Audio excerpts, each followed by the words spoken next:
Olá, meus alunos, tudo bem com vocês? Na videoaula de hoje, vamos falar sobre as relações entre as plantas e os seres humanos, unidade 4 do livro de Ciências. As plantas estão presentes em diversas situações da nossa vida. Como você aprendeu nas últimas unidades, as plantas produzem o seu próprio alimento. Já os animais se alimentam das plantas ou de outros animais. Os seres humanos se alimentam de uma grande variedade de plantas. Nos alimentamos de algumas partes das plantas, como raiz, caule, folhas, flores, frutos e sementes. Vamos conhecer alguns exemplos de partes das plantas que nos servem de alimento? Exemplos de raízes: beterraba, cenoura, mandioca, entre outros.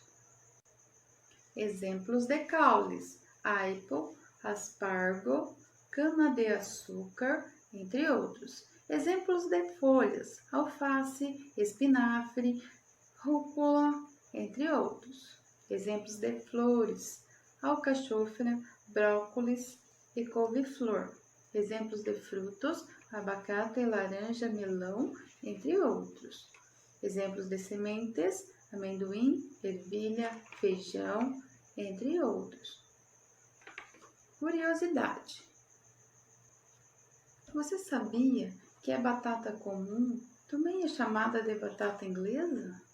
A cebola e o alho são tipos diferentes de caules e muitas vezes são confundidos com raízes, por crescerem embaixo do solo.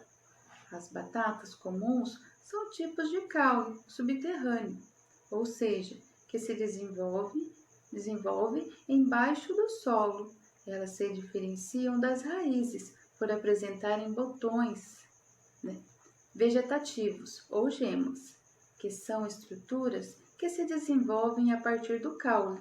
Veja as figuras a seguir: batata comum ou batata inglesa. Já a cebola e o alho são chamados de bulbo, pois são formados pelo caule e pelas folhas modificadas, isto é, folhas que são diferentes das que existem na planta. Observe: cebola e o alho, com bulbo, raiz e folhas.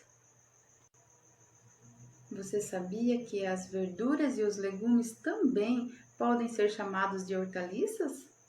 Pois são cultivados em hortas, locais onde plantamos os vegetais que consumimos como alimento.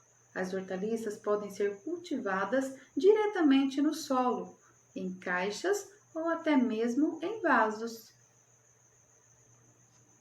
O fruto é a parte responsável da planta por proteger as sementes.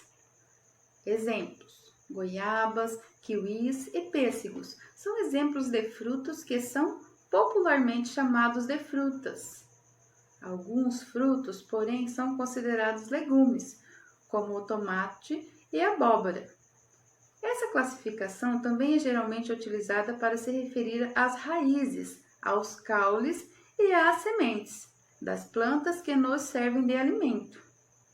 Observem: abóbora, rabanete, palmito e ervilha são respectivamente fruto, raiz, caule e sementes. Esses alimentos são considerados legumes.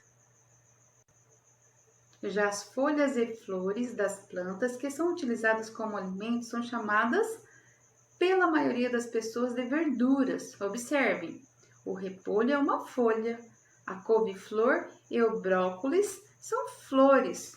Todos eles são considerados verduras. Você sabia? Algumas plantas comestíveis recebem nomes diferentes de acordo com cada região do Brasil. A abóbora, por exemplo, é um fruto chamado também de jerimum ou moranga. Ela é conhecida por ser utilizada como decoração nas festas de Halloween, mas também é um ótimo alimento por ser muito nutritiva. Importante: as frutas, as verduras e os legumes, assim como os demais alimentos que consumimos em nosso dia a dia, são formados por substâncias chamadas de nutrientes, que colaboram para o bom funcionamento do nosso corpo e para a manutenção de nossa saúde. Com base na principal função que exercem em nosso corpo, os alimentos podem ser divididos em 3 grupos: energéticos, construtores e reguladores. Reguladores: alimentos que fornecem nutrientes fundamentais para que o nosso corpo funcione adequadamente e fique forte e resistente a doenças. Os vegetais são os principais alimentos reguladores. Energéticos: alimentos ricos em nutrientes que fornecem energia para que o nosso corpo possa realizar as atividades do dia a dia. Alguns vegetais, como o milho, a batata, o arroz e o trigo, são considerados alimentos energéticos. Construtores: alimentos que fornecem os nutrientes necessários para formar as estruturas do nosso corpo, como a pele e os ossos. Os vegetais que fazem parte desse grupo são, por exemplo, o feijão, a ervilha e a soja. Plantas medicinais e fabricação de medicamentos. As plantas são utilizadas há muito tempo pelos seres humanos para o tratamento de algumas doenças. Os vegetais utilizados para essa finalidade são conhecidos como plantas medicinais.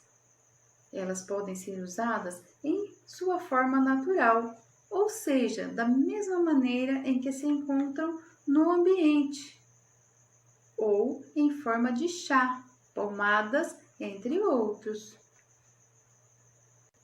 A erva cidreira é considerada uma planta medicinal e pode ser usada como chá. Observe. Precisamos ter cuidado ao consumir determinados vegetais, especialmente se forem utilizados para o tratamento de doenças, pois algumas plantas podem prejudicar a saúde do ser humano.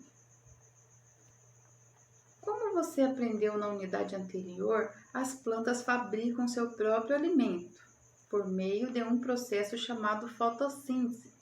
Para realizar esse processo, elas utilizam um gás presente no ar, que em excesso pode nos fazer mal, chamado gás carbônico. Depois, as plantas liberam um gás chamado oxigênio, que é importante para o nosso corpo, porque participa do processo de respiração, que libera a energia de que precisamos para viver. Observem essa imagem. Representação do processo de fotossíntese no qual a planta produz o seu próprio alimento. Outra relação entre os seres humanos e as plantas é quando elas são utilizadas como decoração. As plantas que são utilizadas para esse fim são chamadas de ornamentais. Observe as imagens. Outra relação que os seres humanos estabelecem com os vegetais são a forma de lazer.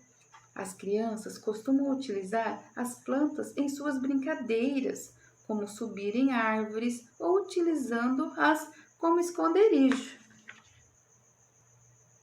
Ao brincar na natureza, devemos ter cuidado para não prejudicar as plantas e os animais presentes naquele ambiente.